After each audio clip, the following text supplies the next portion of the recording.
Welcome to the Good, the Bad and the Arty. My name's Adrian, and today I'm going to take you through Delve 2nd Edition, which is a dungeon exploring fantasy RPG in the light of, I like to think of it as a kind of fantasy version of Lost. I was sent several books by Jason Lazard of Feralgamersinc to review. I've already done Ghost Ops, which is a fantastic book. Go and check it out. It's basically Rainbow Six inspired book. So that was the first one that I looked at and the first one that I fell in love with. I then looked at a few of the other books, and Delve was the second one that really jumped out on me. So the idea of Delve is you wake up on a beach. You've got some random items, you don't know where you are, you don't know how you got there, so after a shipwreck. So it's based in a fantasy world, and then you and the party go on and explore the island. Really captured my interest from day one. Here we go. Let's just take you through Delve 2nd Edition in this review. What's good with the book, what's bad with the book, and ultimately we'll go through each page and look at the art. So Delve 2nd Edition, which is written by Monochrome Monkey, and it was first published in 2018. Published by Feralgamersinc. Important note, I'm a little bit sad by this at the start. So Delve 2nd Edition presumes a number of things. You've role-played before, you can read. The game is yours to do what you like, and the rules are within your guide. I don't like this right at the start of the book. I kind of think that if you're confident in your product, you don't need to put in, the games to do whatever you like. I buy a game system to be told what to do. Yes, if we then choose to homebrew because we're not satisfied with some of the rules, go out and homebrew. But yeah, it's a little bit sad to see this at the start, but let's stick with it, because I'll be honest, this is definitely, slight spoiler here, this is definitely worth sticking to, because it is, you're meant to be impartial during a review, but this really, really does resonate with me. It's a fantastic book, and let me explain why. I'll take you through. So, contents. With all my reviews, I always start with contents. Shipwrecked is the story where you start. Quick start creator, I wouldn't even worry, just skip on that. Advanced creator is brilliant. That's creating your character, choosing your class, obviously. Into the caves, sort of gets you going into the island, how it all works. Welcome to Cragbarrow, which is the first town you'll discover. Welcome to Cragbarrow is, again, explaining a bit more of the rules. Wreckhaven is the first town you will discover. City of Stench is the adventure, and then there's a little bit more about the city, the tunnels within the city, and the Bestiary at the back. The book comes in, I think it's about 120 pages, so it's quite small, quite condensed. For a dyslexic, it's a great read. It's not a massively intimidating tome at sort of 400-500 pages, as some of the books I keep picking up.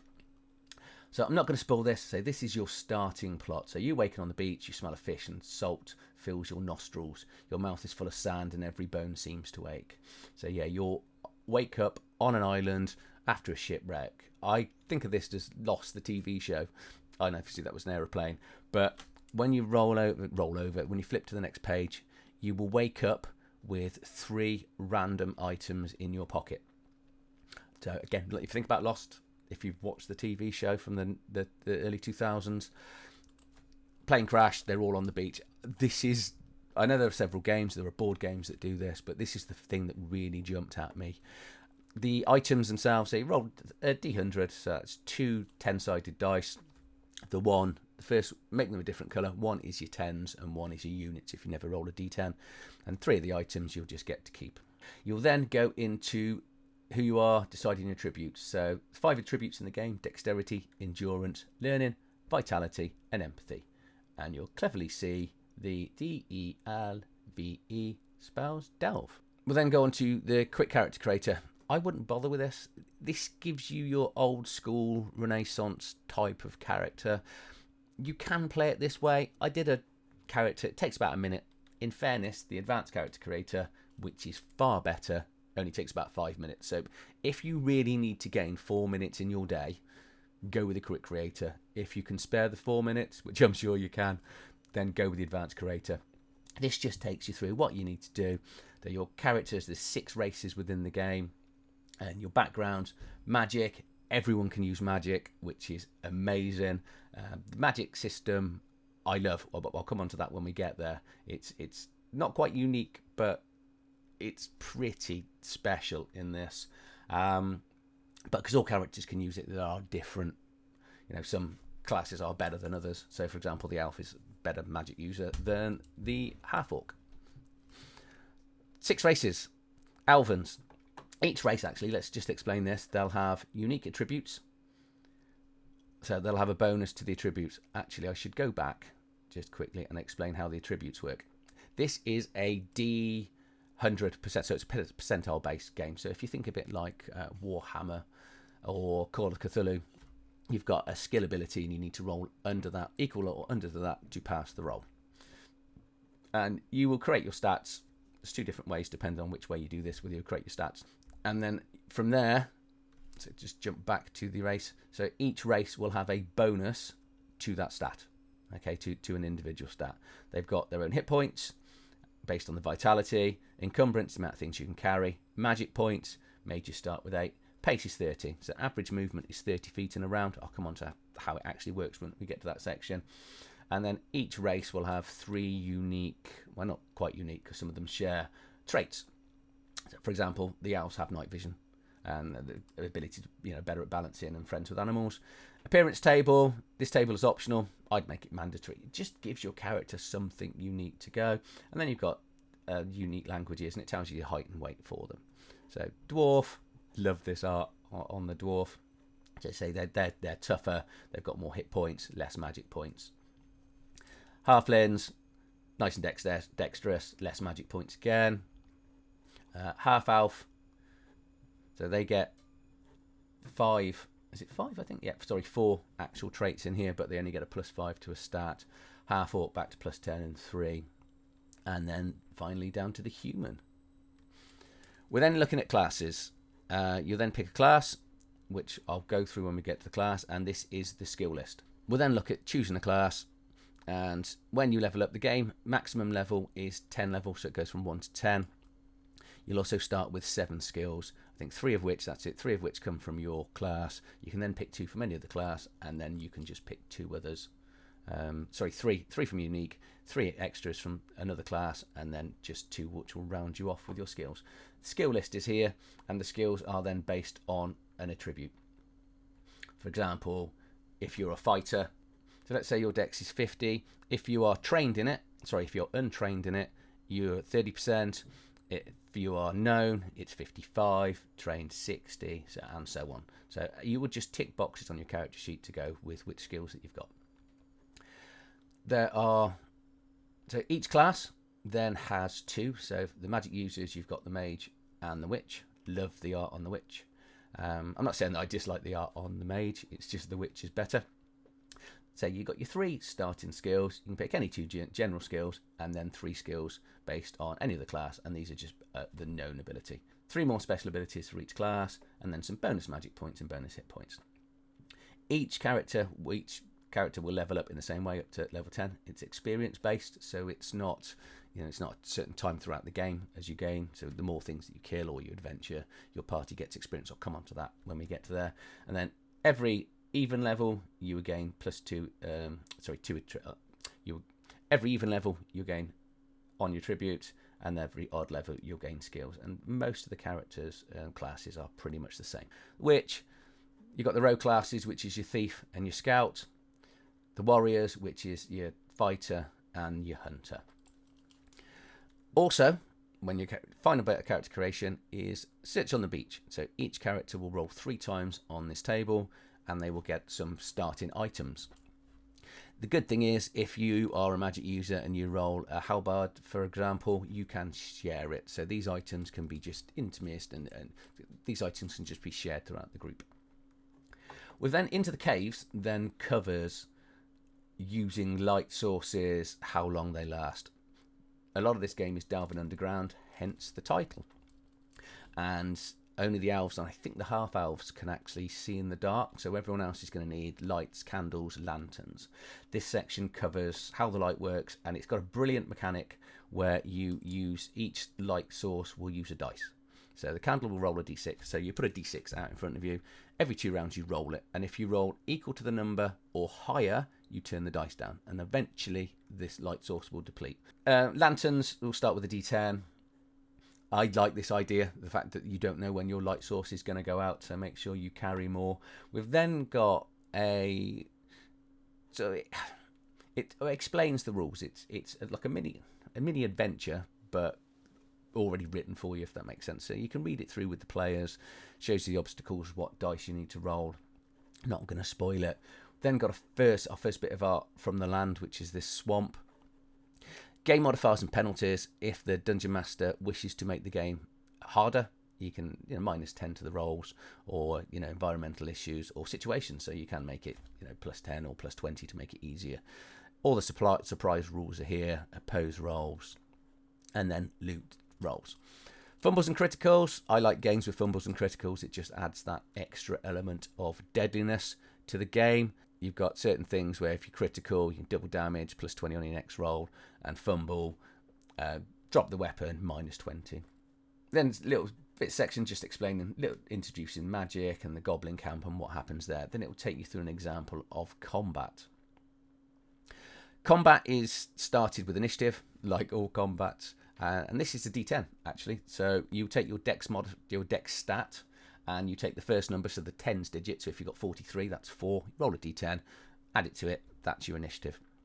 On a turn, everyone gets 3 actions. So you get an action, movement up to 30 feet, an action, so a combat action, and then a reaction. So pretty much like Dungeons and Dragons 5th edition. So you can do melee and arm attacks, how range attacks. You can do call shots, mounted combat, firing into melee. Love this rule. If you miss, you hit the other person. So you're going to shoot your mate. Grappling rules, dodge, parry, sneak attacks. Armor and shields. The game is it's quite combat heavy, so there's not a huge amount of social interactions. Well, rules as written as it looks, and in the combat you'll do a certain amount of damage. So if in this example, Spike Club does 7, and your armor is value of 3, then you can take 4 damage. So 7 minus 3 equals 4. There's also a chance that your armor will deplete as time goes on. Injury tables are here. You can sleep off some injuries. You've got healing potions, magical healing within the game, and then different damage effects, so bleeding, stun, poisoned, death. You do get a death save similar to Dungeons & Dragons 5th. You are sort of rolling for your death saves. And then we're on to Welcome to Cragbarrow. Brief introduction to the world itself. It's not massively... There's not a lot of information in here. I'd say the island, there is going to be quite a bit where the Dungeon Master is going to have to do some additional work and make things up themselves. Rule summaries. I love summaries within books.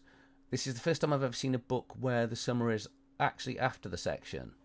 And I thought it was weird to start with, but now I think it's really, really inspirational. And other books, I'd like to see them do this, because in a way, it's nice for me to know what's coming up. If you've watched my video on how I read books, so I take it very seriously. Go and watch it. I'll put the link in below.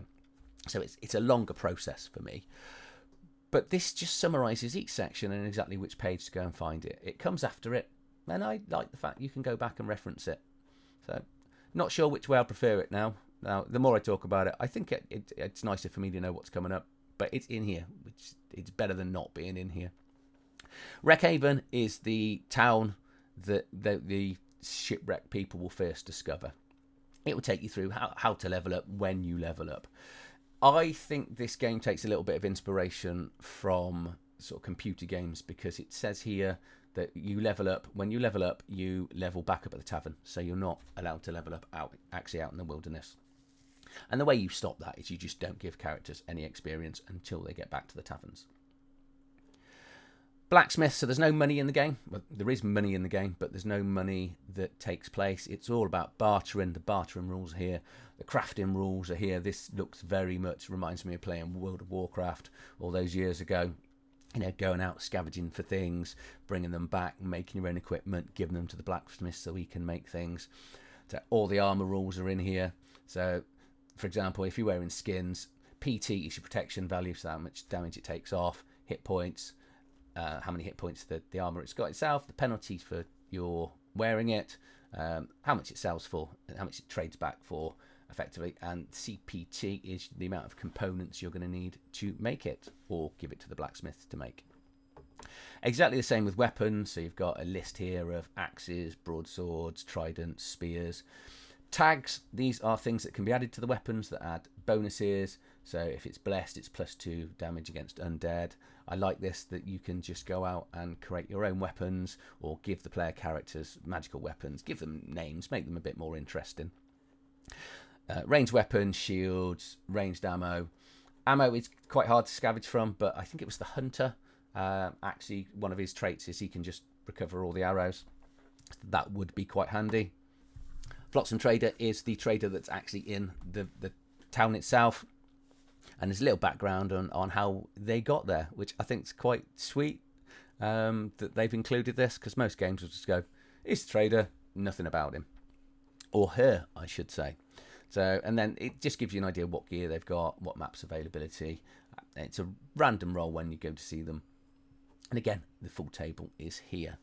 Carrying encumbrance is quite important in this game, and if you carry too much, your stats will be reduced over time. I think it reduces your endurance and your dexterity by every 2 points over. Mage Guild, background into who runs the Mage Guild, how long it's been in, how long it's been there. I absolutely love the Mage rules in it, which we're coming on to in a second. Magical traders, so again, you can trade stuff and barter for things. Magic rules, is it my favourite section? I think it possibly is. I'm a massive fan of points, magic points, because if you think it's Dungeons and Dragons 5th edition, you get magic slots, and you get each slot for each level. And I've always been more drawn to the sorcerer, because you can then sort of give up magic points and spell slots to go and get spells from other slots. And this is how the magic works in this game. So let's say you've just got 10 points, for argument's sake. And then each spell will use a certain amount of points to cast. But this is brilliant. This section here is absolutely amazing, and I've never seen it before. But the higher level the spell, the more difficult it is based on your level. So if you are only 2nd level, you can cast a 5th level spell. So go for it. However, it's at -40. But on the flip side, once you get up to 9th and 10th level, it's actually easier to cast a 1st level spell. There is a spell, I think spell use, I think the skill is called, which you roll when you're going to cast the spell. And if you fail the roll, the spell doesn't go off and you still lose the points. But you can, say cast above it. You can put spells into scrolls. I think it was the mage that does it once a day. You can have staffs and wands that help. Casting fumbles and criticals, again, love it. Absolutely love it. Casting fumbles, things that are going to go wrong if you fail, if you sort of botch the roll, and casting goes well if you cast a critical. Love this, way of getting magic points back, or blowing yourself up, or blowing the party up. It just adds an extra element of danger to spells. If you are worried about magic points, the get around, well, I've got Savage Worlds, and they've come with 20 tokens, so it's a little disc. I was meant to get it out before I started this review, or just put yourself a d20, put it on the table for how many spell slots you got, because every character can cast spells and have magic points. You're going to want to have that additional die. Who hasn't got a shed load of dice when we're in this hobby? And if you haven't, you should have. Shame on you. Go and buy more. Tell your wife or husband I said you can buy more. Magic spells. So the mage spell and the witch have separate spells. You'll recognise a lot of these. These are very similar named to Dungeons and Dragons 5th edition spells. So elevate, enhance weapon, lightning bolt, fireball. So it's just a magic cost, and this is the damage that it does. Nice and simple and clean system. Exactly what you want. And the witch does. It's more, I would say, druid-y spells. City of Stench. This is the adventure that's in the game. I'm going to kind of flick through it so it doesn't take too more, but it's a large city for the characters to go and look after. This kind of implies don't take it there till they're upper level, because the opening place is up to 5th level. It says you shouldn't really go out adventuring, so you're going to do mini adventures, go and hunt beasts and find out about the island itself. And then once you're at 5th level or above, by 6th level, I would say that's the point where you can introduce the city to them to go and find out what's going on there. I'm not going to tell you anything about it, but there's random tunnels, city locations, treasure tables, things to go out and find. We've then got the main beast of the island, which I'm going to skip off. And then, oh god, quickly, the Bestiary. Love the Bestiary. So format, each monsters and its abilities, they'll also have keywords, and it explains what the keywords are. Not satisfied with the monsters in the book? Go and create your own. They nicely create lists here. You can randomly roll it if you want, or just pick from the list, or you can actually just change some of the creatures that are actually in here. So I never know how to pronounce this one. You'll know this from Dungeons & Dragons 5th edition. Ankheg. We'll just break it down. So a bit of background into it, some fantastic art on what it looks like, the level which the characters. Couldn't find this in the book anywhere, but I'm going to assume 4 party members of level 3 should be fighting this. So special ability, so you just go back, it's fast, you go back to here, it'll tell you the monster moves very fast, meaning melee attacks are at -20 penalty to hit and range at -30. So he's going to be tough to hit. Got their attributes, how many hit points, whether they've got magic points, and then their protection value. Some skills they might have if needed, and then the damage that they do. So yeah, Ankh Basilisk, Blink Hound, Chaos Beast, freaky looking thing, Chimera, Dragon, which, yeah, level 10 for the dragons. This another end level baddie. Etin, Fungus, Ghost, Goblins. You can create your own goblins as well from the make your own monster table, which I think is pretty bloody unique, because level 1, you want to make your goblins a little bit more interesting. Harpies, Minotaur, Mound Horror, Wraithite, Ogre, Ooze, Orc Rattling, Streaker, Skeletons, Spider, Tentacle, Horror, Troll, and finally Zombie. And then we're on to the character sheet. I love this character sheet. Nice and simple, very basic. Space for attributes in here. Your skills, what I said right at the start, is you tick your different boxes, whether it's known, unskilled, trained, master, and whatever E is. Put your levels, experience, and your pace, and then your weapons, and then all your magic spells that you know and the gear you're carrying. And then if you want to do the fast rules, the character sheet is here for it. Then add on to the back of the book, and I've pretty much explained everything in there. Quick and fast rules, fighting skills, gives you the idea of Wreckhaven, City of Stench, the gear, equipment, Bestiary, and much more. So I'll just scroll you back to the start. Before I go any further, I just want to show you where you can get it from and look at the prices. So it is available on Drivethru RPG. So you're looking at Delve 2nd edition here. If you want just the PDF copy, it is $4.99. And you can buy the PDF. You can get a hard copy, premium colour, soft copy for $22.99. Hard copy, standard $27. Or you can buy it with the PDFs and the hard copies. I'd always get it with the PDF and hard copies. There are also additional books here. So Castaway's Guide to Cragbarrow. You're going to want to pick this up, because one of my, without spoiling my bad, as you could see from the game, it's quite light on the world. So okay, so let's go back to the good, the bad, and the arty. So good. What is good about this? Practically everything. I've never been one for a non-main publisher book. I've been in this hobby for 35 years, and I've always just, as you can see from behind, bought a published book. I'm not really into buying PDFs. Never been a massive fan of buying a book from someone I'd never heard of before, because you sort of just run with whatever you're sort of told and what you're used to.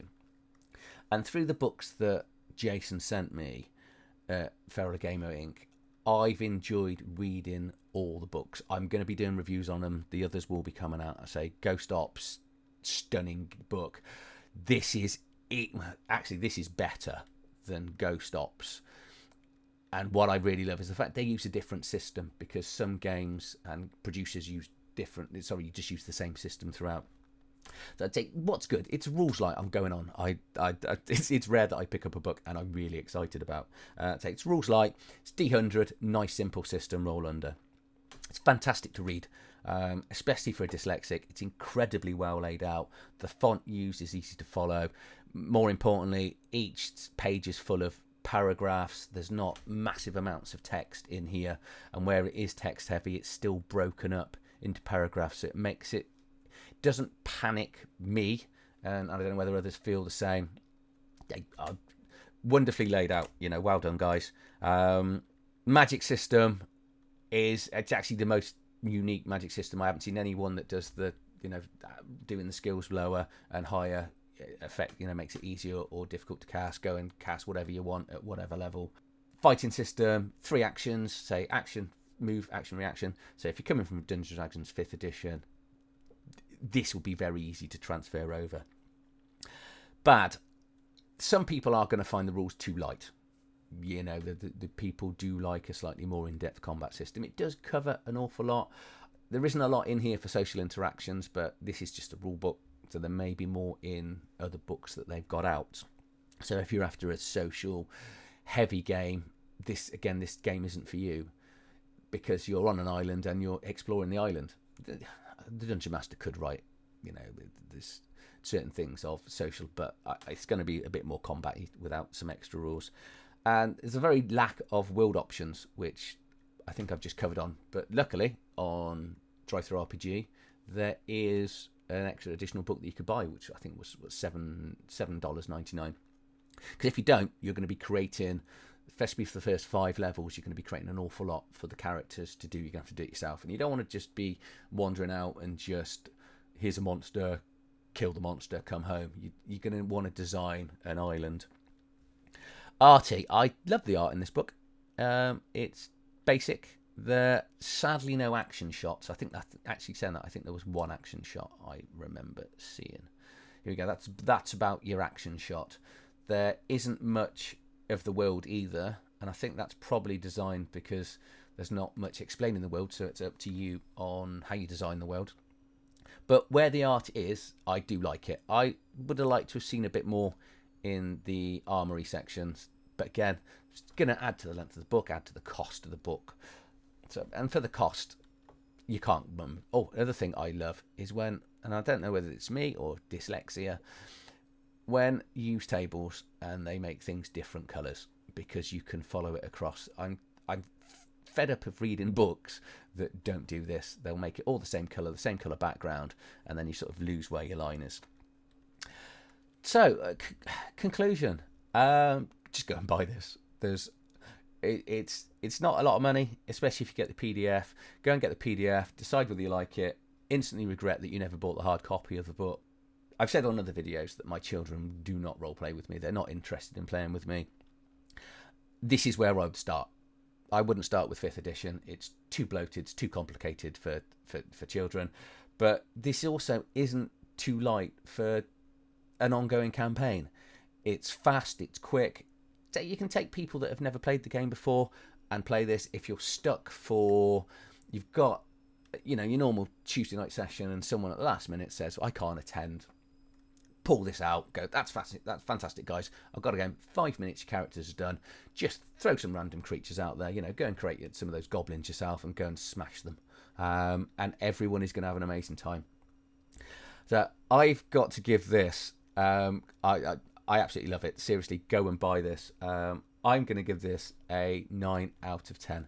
And that is my score for Delve 2nd edition. It is possibly one of the best books I've ever read. It's brilliant. Well done, Feralgamersinc. So I will be doing, another one of their books. It will come out maybe next week or the week after. If you've liked this video, please do give it a thumbs up. Hopefully the sound is better with me putting the mic next to me. I had it up in the air and had a bit of feedback on the Dungeons and Dragonheim that it didn't go too well. So every day's a school day. I am learning. I'm less than 3 months into doing this. But please do consider subscribing to my channel. Hopefully I have more videos like this coming up, and I think this will be the format that I'll stick with.